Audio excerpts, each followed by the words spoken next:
Invito ahora al presidente del 78º periodo de sesiones de la Asamblea General, el excelentísimo señor Denis Francis, a dirigirse a los asistentes.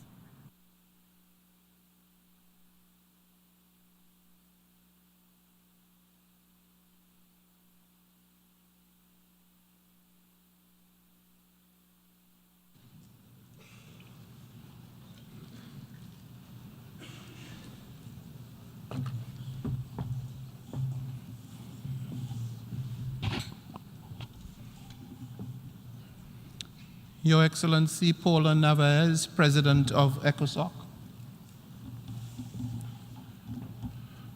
Ms. Michelle Bachelet, former President of Chile and former UN High Commissioner for Human Rights, Mr. Sameh, Kamal, organizing partner of the Major Group for Children and Youth, distinguished Deputy Secretary General, Excellencies, Delegates. Let me begin by commending the President of ECOSOC on the successful convening of this 2024 high-level political forum. Indeed, the theme of reinforcing the 2030 Agenda for Sustainable Development and eradicating poverty in times of multiple crises speaks to the fragile and yet special moment in which we live. Likewise, the theme makes clear that it is up to us as a united international community to find sustainable, resilient, and innovative solutions that would enable us to effectively deliver our 2030 commitments. Because deliver, we must. We are 6 years away from our 2030 target, and we must leverage the urgency of our charge. Today, 1.1 billion people are living in multidimensional poverty. And if we do nothing impactful, 8% of global population, or 680 million people, will still languish in hunger by 2030. We therefore must do much more and do it now. Much more to tackle the root causes of poverty and hunger and their wider links to conflict, climate change, and economic shocks. Much more to reinforce the strength of our institutions and promote peace and justice for all. I repeat, for all. Much more to forge the strong partnerships that will undergird the success of our efforts. Much more because a heightened sense of urgency is the strongest motivation we have to help us deliver transformative results. Excellencies, the 2023 SDG Summit saw the adoption of a strong political declaration and launched a new phase of accelerated action to realize the SDGs by 2030. As contribution, I convened the first ever General Assembly Sustainability Week in April, spotlighting the importance of sustainable tourism, transport, infrastructure, energy, while also underlining that debt sustainability is an inhibition to required fiscal space to achieve sustainable development, especially in the most vulnerable developing countries. The Sustainability Week offered a broad platform for member states and stakeholders to reflect on ways to drive progress across the SDGs, especially for those most vulnerable countries, in a way that infuses a sustainability dimension.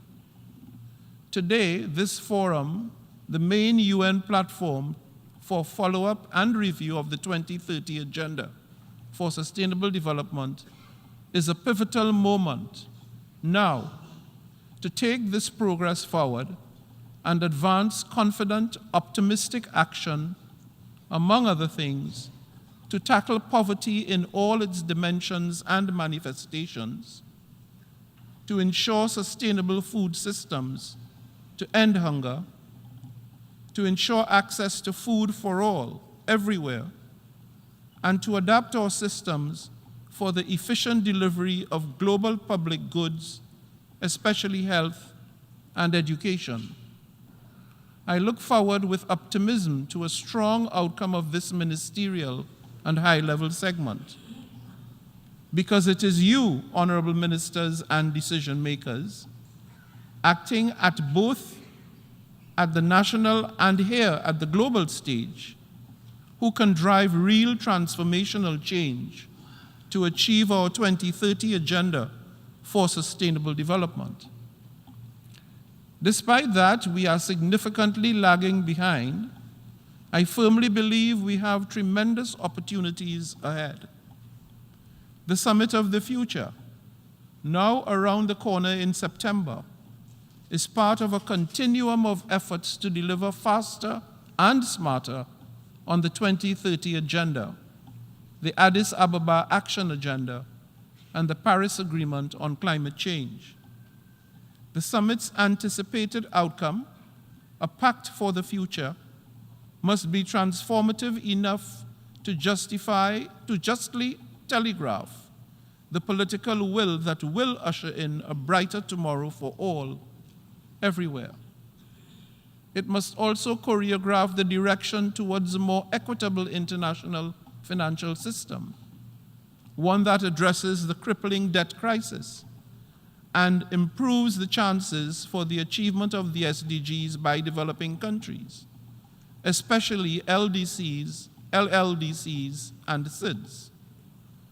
Perhaps most of all, the Summit of the Future must reignite public confidence from our 8 billion constituents to mend the deficit of trust among member states and between governments and the peoples. The expectations from the summit are understandably high, especially among those with the most to lose if we fail to meet the moment. I take this opportunity to call on member states to be creative, inclusive, and above all, bold in ensuring that the Pact of the Future is genuinely transformational. Excellencies, building on this anticipated success, we will work to ensure that all elements come together for the 4th International Conference on Financing for Development next year. This event will be another pivotal chance, coming a few years before 2030, to close the widening gap to finance the SDGs.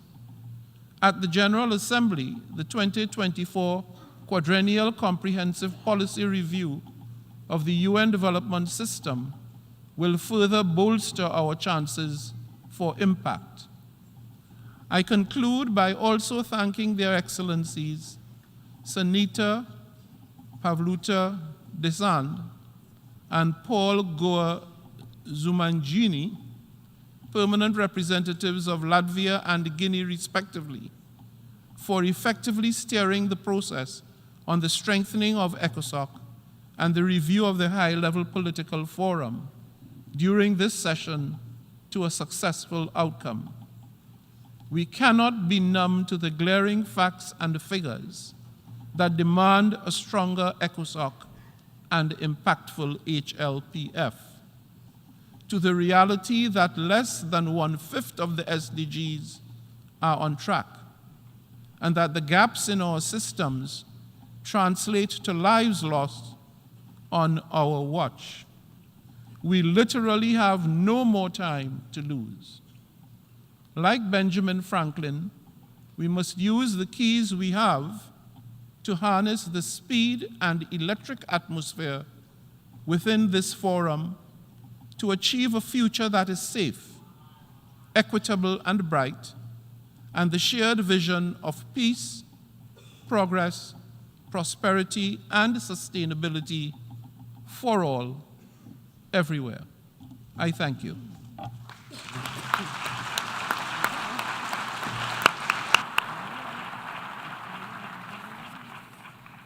Doy las gracias al presidente de la Asamblea General por su declaración.